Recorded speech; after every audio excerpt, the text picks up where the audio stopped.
नमस्कार विद्यार्थी मित्रांनो, माझ्या या YouTube चॅनलमध्ये सर्वांचं स्वागत आहे। आज आपल्याला बीएड प्रवेश प्रक्रिया 2024 बद्दल सविस्तर माहिती बघायची आहे। बीएडच्या संदर्भात अनेक विद्यार्थ्यांच्या विविध समस्या असतात आणि त्या सगळ्या समस्यांचं निवारण आपल्याला या व्हिडिओमध्ये करायचं आहे। ज्या काही समस्या असेल या व्यतिरिक्त ज्यांच्या ते मला स्पेशली कमेंट करून या व्हिडिओच्या खाली कमेंट करून सुद्धा मला सांगू शकतात। बघा, आपल्याला या व्हिडिओमध्ये काय काय बघायचं आहे तर तुमच्या लक्षात येईल की बीएड सीईटी जी परीक्षा आहे ती आताच मार्च महिन्यामध्ये नुकतीच पार पडलेली आहे। परंतु बीएड सीईटी दिलं म्हणजे सगळ्या गोष्टी झाल्या असं नाही, तर बीएड प्रक्रिया ही खूप 6 महिने चालणारी ही मोठी लंबी एक प्रक्रिया आहे। या प्रक्रियेमध्ये आपल्याला निरंतर लक्ष ठेवून राहावं लागतं आणि जोपर्यंत आपलं ऍडमिशन होत नाही तोपर्यंत विविध प्रक्रिया आपल्याला स्टेजेस जे आहेत ते पूर्ण करावे लागतात आणि त्या प्रक्रियेतलाच एक भाग म्हणून कोणकोणत्या गोष्टींना तुम्हाला समोर जावं लागायचं आहे, पुढे कोणकोणत्या गोष्टी तुम्हाला येणार आहेत, या सगळ्या गोष्टींची माहिती आपल्याला या एका व्हिडिओमध्ये बघायचं आहे। बघा, बीएड सीईटी नंतर पुढील प्रक्रिया कोणकोणती आहे तर बघा, बीएड सीईटी नंतर तुम्हाला तुमचे सगळे डॉक्युमेंट व्यवस्थित ठेवायचे आहे। तुमचं ग्रॅज्युएशन पूर्ण क्लिअर झालं पाहिजे। तुमचे रजिस्ट्रेशन फॉर्म जे तुमचे पुढे येणार आहे ते तुम्हाला व्यवस्थित भरायचं आहे। त्यानंतर त्याची प्रिंट आउट, त्यानंतर तुमचं येणारं स्कोर कार्ड सीईटीचं हे तुम्हाला तुमच्या जवळ ठेवायचं आहे। या सगळ्या गोष्टी तुमच्याकडे अपडेटेड असल्या पाहिजे। त्यानंतर बीएड रजिस्ट्रेशन फॉर्म कधी चालू होणार तर मागच्या वर्षीचं जर आपण बघितलं, मागच्या वर्षी सुद्धा बीएडची परीक्षा सीईटीची ही मार्च मध्ये झाली होती आणि जुलैमध्ये रजिस्ट्रेशन फॉर्म ओपन झाले होते। म्हणजेच काय, तुमचे ग्रॅज्युएशनचे पेपर आणि एमएचे पेपर झाल्यानंतर तुमचा रजिस्ट्रेशन फॉर्म बीएडचा त्याच दरम्यान मध्ये चालू होतो। नंतर लगेचच कॉलेज राऊंड सुद्धा चालू होतात। लक्षात घ्या, त्या राऊंड मध्ये मग तुम्हाला पहिला राऊंड, दुसरा राऊंड, तिसरा राऊंड अशा स्वरूपामध्ये तुमची ऍडमिशन प्रक्रिया चालू राहते।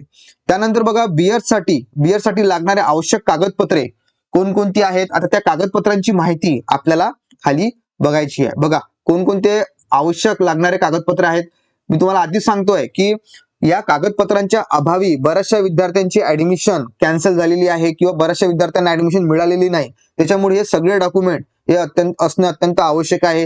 हे जे तुम्हाला स्क्रीनवर दिसत आहे, हा जो फोटो आहे हा माझ्या मित्राचा मागच्या वर्षी भरलेला फॉर्म आहे आणि या फॉर्म मध्येच तुम्हाला दिसत असेल की कोणकोणते कागदपत्र आवश्यक आहेत किंवा लागतात। आता इकडे तुम्ही बघत असाल की अपलोडचं सिग्नेचर सुद्धा आहे, साइन सुद्धा आहे, तर तुम्हाला हे सगळे कागदपत्र अपलोड करावे लागतात वेबसाईटवर। आता याच्यामध्ये काय आहे तर अप्लिकेशन फॉर्म सीईटी एक नंबरचा डॉक्युमेंट तुम्ही बघा, अप्लिकेशन फॉर्म आहे, तर हा अप्लिकेशन फॉर्म तुम्हाला अपलोड करावा लागतो।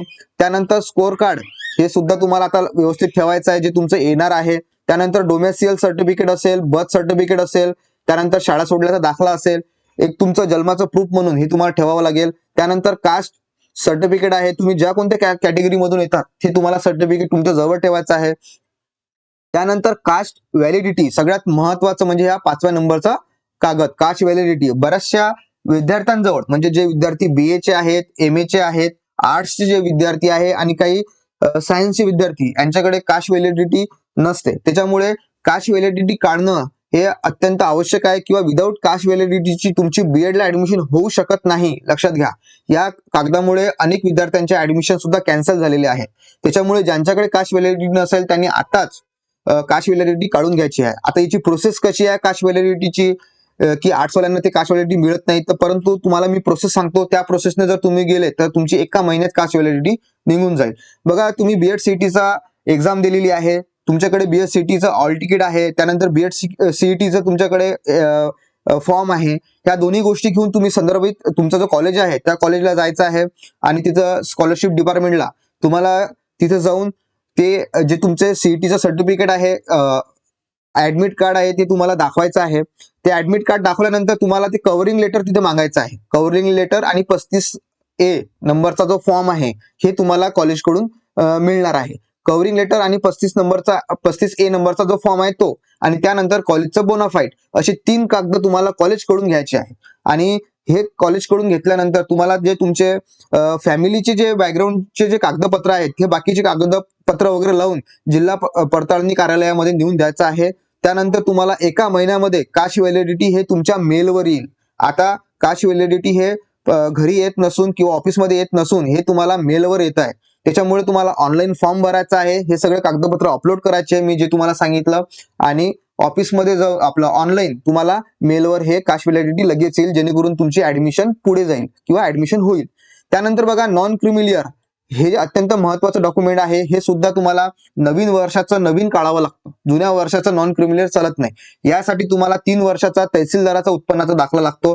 आता नवीन वित्तीय वर्ष चालू झालेलं आहे मार्च नंतर, तर नवीन उत्पन्नाचा दाखला तुम्हाला काढायचा आहे 3 वर्षाचा तहसीलदाराचा, आणि नॉन क्रिमिलियर साठी तुम्हाला अर्ज करायचा आहे, जेणेकरून तुम्हाला 15 दिवस किंवा एका महिन्यामध्ये तुमचं नॉन क्रिमिलियर सर्टिफिकेट येऊन जाईल. आणि आता हे 5व्या आणि 6व्या नंबरचं सर्टिफिकेट जे आहे, यामुळेच बऱ्याच विद्यार्थ्यांना अडचणी येतात. त्यानंतर बघा हे 7व्या नंबरचं, 8व्या नंबरचं आणि 9व्या नंबरचं स्टेटमेंट ऑफ मार्क्स SSC किंवा स्टेटमेंट ऑफ मार्क्स HSC किंवा स्टेटमेंट ऑफ मार्क्स ग्रॅज्युएशन, म्हणजेच काय, तर तुमच्या लक्षात येईल की कन्व्हर्जन सर्टिफिकेटचा इथं उल्लेख झालेला आहे. याला कन्व्हर्जन सर्टिफिकेट म्हणतात. जे कन्व्हर्जन सर्टिफिकेट जे आहे, याचा जो फॉर्म आहे तुम्हाला CETच्या वेबसाईटवर सुद्धा तुम्हाला मिळून जाईल. तर बघा जो कन्व्हर्जन सर्टिफिकेट आहे, याच्यामध्ये काय असतं, ज्या विद्यार्थ्यांचे मार्क्स CGPA मध्ये आहे, ग्रेड मध्ये आहे, त्या विद्यार्थ्यांचे मार्क्स त्यांना कन्वर्ट करावं लागतं पर्सेंटेज मध्ये साध्या. तर यासाठी तुम्हाला एका साईडला कितीपैकी तुम्हाला टोटल कितीपैकी आहे आउट ऑफ, आणि तुम्हाला किती मार्क्स मिळाले आहे आणि त्याचा पर्सेंटेज, अशा स्वरूपाची माहिती तुम्हाला या कन्व्हर्जन सर्टिफिकेट मध्ये भरायची आहे, आणि ते सगळं तुम्हाला अपलोड करायचं आहे. तर अशा स्वरूपामध्ये तुम्हाला 9 ते 10 जे डॉक्युमेंट आहेत, आणि जे समांतर आरक्षणचे जे विद्यार्थी आहेत, काही स्पोर्ट्स असतील, प्रकल्पग्रस्त असतील, माजी सैनिक असेल, अशा स्वरूपामधले जे विद्यार्थी आहेत, त्यांनी सुद्धा त्यांचे डॉक्युमेंट, अशा स्वरूपाचे 9 ते 10 डॉक्युमेंट तुम्हाला तुमच्या जवळ मोबाईलमध्ये स्कॅन असणं अत्यंत आवश्यक आहे, जेणेकरून तुम्हाला काही अडचण येणार नाही. तर अशा स्वरूपामध्ये तुम्हाला डॉक्युमेंटचा हा इश्यू सॉल्व्ह होईल. त्यानंतर बघा सगळ्यात महत्वाचं की हा मागील वर्षीचा GR चा आपण नंतर बोलू. बघा गव्हर्नमेंट कॉलेजेस आणि प्रायव्हेट कॉलेजेस यांची जी फी आहे, हे आपल्याला बघायचं आहे.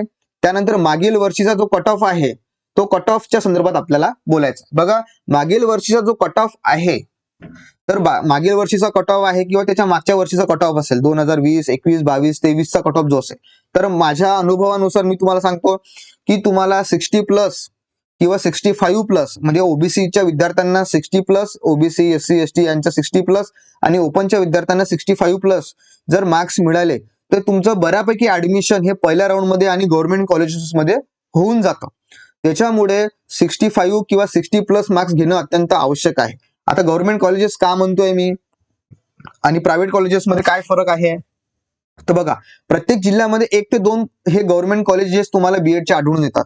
आणि गव्हर्नमेंट कॉलेजेस यासाठी महत्वाचे आहे की ज्यांचं आर्थिकदृष्ट्या जे सक्षम नाहीत, तर अशा विद्यार्थ्यांसाठी गव्हर्नमेंट कॉलेजेस अत्यंत महत्वाचे आहे. का? कारण की तिथली जी फी आहे 1000, 2000 किंवा 3000 अशा स्वरूपामध्येच तुम्हाला तिथं फी दिसून येते, आणि जे स्कॉलरशिप मिळते ते कॉलेजला जाते. त्याच्यामुळे तुम्हाला फी जास्त भरावी लागत नाही, आणि 1-2 हजारामध्येच तुमचं BEd हे पूर्ण होतं.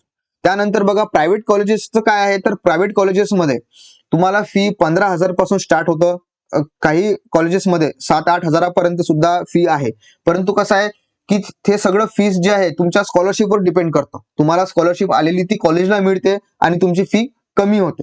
तर याच्यामुळे तुम्हाला 15,000, 20,000, 25,000 अशा स्वरूपामध्ये तुम्हाला प्रायव्हेट कॉलेजेसची जी फीज आहे हे तुम्हाला दिसून येते. त्यामुळे तुम्हाला गव्हर्नमेंट कॉलेजेस घेणं अत्यंत आवश्यक आहे. आणि ही जी ऍडमिशन प्रक्रिया आहे, तुम्ही रजिस्ट्रेशन फॉर्म भरल्यानंतर जे राऊंड चालू होतात, पहिला राऊंड, दुसरा राऊंड, तिसरा राऊंड, यामध्ये तुमची ऍडमिशन होते.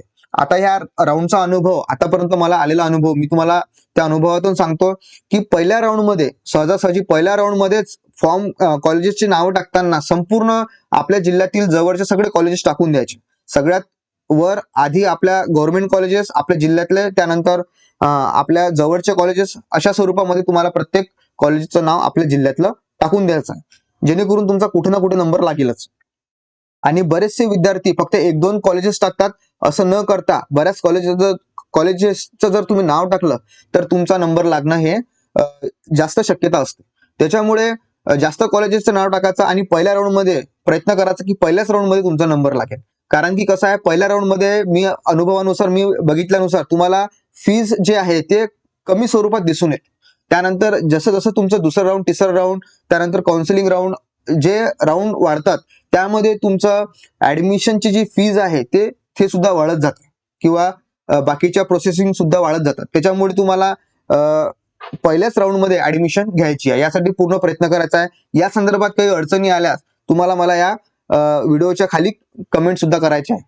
त्यानंतर बघा, नवीन आलेला 4 वर्षाचा जो बीएडचा जो GR आहे त्या संदर्भात बघायचा आहे. आता बऱ्याचशा विद्यार्थ्यांना माहिती असेल की 3-4 महिन्याआधी हा GR आलेला आहे की 4 वर्षाचं बीएड होणार आहे, 4 वर्षाचं बीएड होणार आहे. त्याच्यामध्ये सर्वांचं असं होईल तसं होईल, आमचं बीएड 2 वर्षाचं बंद होईल. आता बघा, याच्यामध्ये जे 4 वर्षाचं बीएड चालू झालेलं आहे त्याच्यामध्ये ITEP हे तुमच्या लक्षात असलं पाहिजे. आता हे कोणासाठी आहे, तर हा जो GR आहे बघा, आता ही न्यूज आहे की महत्वाची बातमी, बीएड अभ्यासक्रम कायमचा बंद, आता लागू होणार 4 वर्षाचा विशेष अभ्यासक्रम. आलं का लक्षात?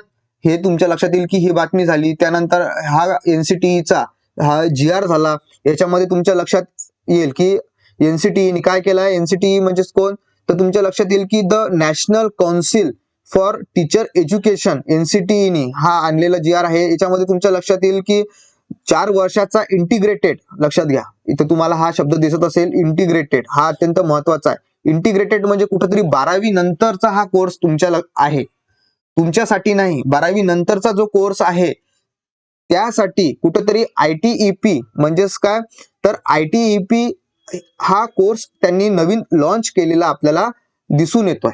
आता ITEP तुम्हाला मी आधी सांगितलंय, वर दाखवलेला आहे की ITEP जो आहे इंटिग्रेटेड टीचर एज्युकेशन प्रोग्राम. आता हे कोणासाठी आहे, तर ज्यांचं ग्रॅज्युएशन झालेलं आहे किंवा PG झालेलं आहे, या विद्यार्थ्यांसाठी घाबरायचं कारण नाही किंवा त्यांच्यासाठी कोणतीही न्यूज आलेली नाही. जे आधी BA BEd आणि BSc BEd ही जी प्रोसेस चालू झाली होती किंवा हा जो कोर्स चालू झालेला होता, तो कोर्स बंद करून ITEP नावाचा जो कोर्स आहे हा चालू झालेला आहे. परंतु याचा अर्थ आपल्याला असंही म्हणता येणार नाही की ग्रॅज्युएशन नंतर 2 वर्ष किंवा PG नंतर 2 वर्षाचा जो बीएड होतं ते सुद्धा कंटिन्यू चालू राहील, हे आपल्याला सांगता येणं कठीण आहे. कारण की न्यू एज्युकेशन पॉलिसीनुसार सध्या तरी 2 वर्षाच्या बीएड वर काही प्रॉब्लेम आलेले नाही. जे ग्रॅज्युएशन नंतर आणि PG नंतर होणारे बीएड आहे याच्यावर काही प्रॉब्लेम आलेला नाही. परंतु पुढे चालून काही नोटीस किंवा काही या संदर्भातल्या विशेष सूचना येऊ शकतात. आता ही लेंदी प्रोसेस आहे, त्याच्यामुळे सुरुवातीला त्यांनी ITEP हा न्यू एज्युकेशन पॉलिसीमध्ये याची सुरुवात केलेली आहे. आता या कोर्ससाठी जे बीएडचे कॉलेजेस आहे त्यांना मान्यता सुद्धा देण्यात येणार आहे. त्याच्यामुळे सगळ्यांचं ऑडिट होईल, सगळ्यांची मान्यता देण्यासाठी सगळी पडताळणी होईल. याच्यामध्ये बराचसा वेळ जाईल. आणि आता तुम्ही BEd CETचे जे फॉर्म भरले आहे, हा जो कोर्स आहे तुम्हाला ह्या वर्षीचा, तो तुम्हाला 2 वर्षाचाच राहील, याची काळजी घ्या. त्याच्यामुळे 2 वर्षाचाच कोर्स राहील. कोणी अफवांवर बळी पडू नका की 4 वर्षाचा होईल आणि पुढे आणखी प्रॉब्लेम होतील.